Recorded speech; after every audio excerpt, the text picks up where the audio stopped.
News, सच जरूरी है। नमस्कार दर्शकों, यह है MNS न्यूज नेटवर्क और आप देख रहे हैं MNS न्यूज टीवी। मैं हूं आपके साथ शुभांगी। तो आइए देखते हैं नागपुर शहर की तमाम बड़ी खबरें। इससे पहले एक नजर हेडलाइंस की ओर। नागपुर रेलवे स्टेशन से ली बिरयानी, 90 यात्रियों को विष बाधा। नागपुर में घरेलू विवाद में छोटे भाई की गला रेत कर हत्या। बंगाल में जय श्री राम बोलने पर हमला, 15 लोग हुए घायल। अब बीजेपी ने किया बंद का आह्वान। आइए देखते हैं खबरें विस्तार से।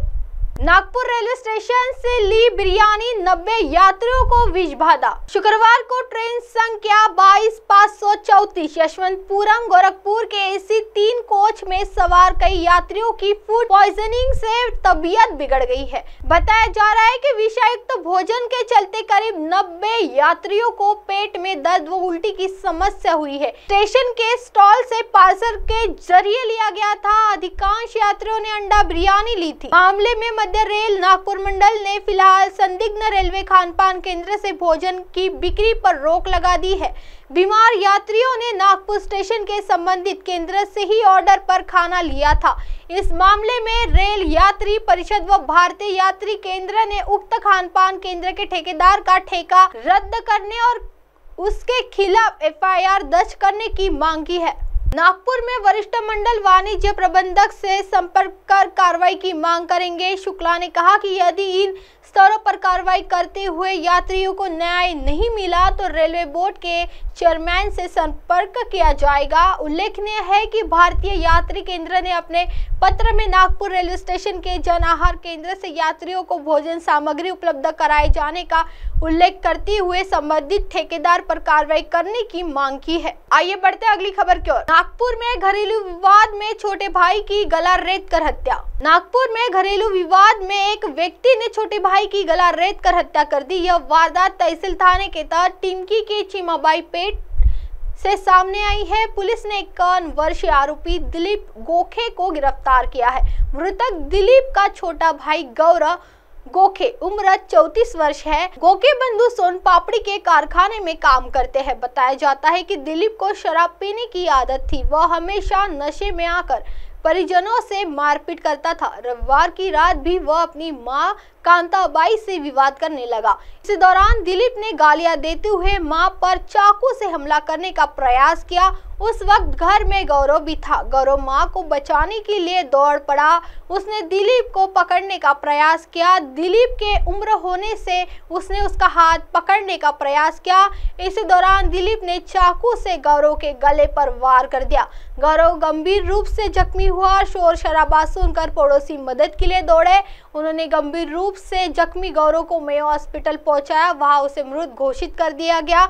वारदात का पता चलने पर तहसील पुलिस मौके पर पहुंची।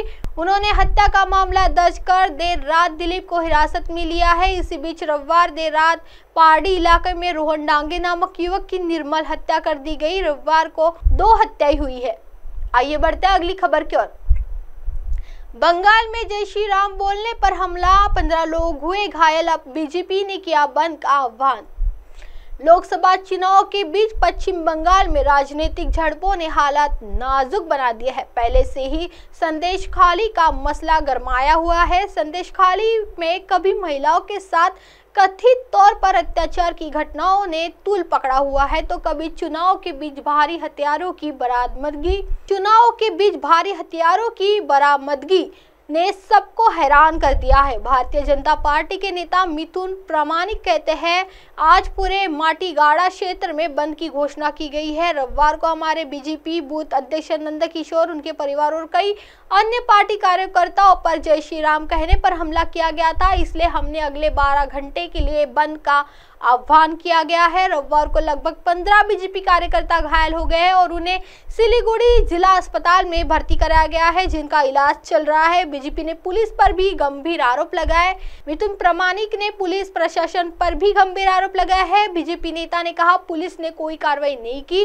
कार्यकर्ताओं पर हमले के बाद हमने थाने का घेराव किया, लेकिन अभी भी हमें नहीं पता कि इस घटना में कितने गिरफ्तार हुए हैं। बीजेपी का आरोप है कि तृणमूल कांग्रेस कार्यकर्ताओं की तरफ से पार्टी कार्यकर्ताओं पर कथित हमले किए गए हैं। सोमवार की सुबह सिलीगुड़ी में बीजेपी के बंद का असर भी दिखा है, जहां दुकानों पर ताले लगे हुए नजर आ रहे हैं। अब आप हमारे चैनल को आपके मोबाइल ऐप पर भी देख सकते हैं। मोबाइल ऐप पर देखने के लिए प्ले स्टोर से MNS news T apps download करें। इंस्टा, हाइक, ट्वीट, कुक, फेसबुक और कई सोशल मीडिया प्लेटफॉर्म पर हमारा चैनल उपलब्ध है। आप इसे यूट्यूब पर भी देख सकते हैं, आप इसे लाइव भी देख सकते हैं www.mnsnewst.com पर।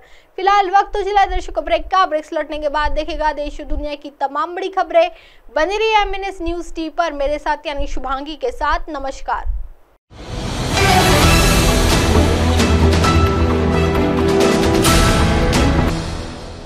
ये है MNS न्यूज नेटवर्क और आप देख रहे हैं MNS न्यूज।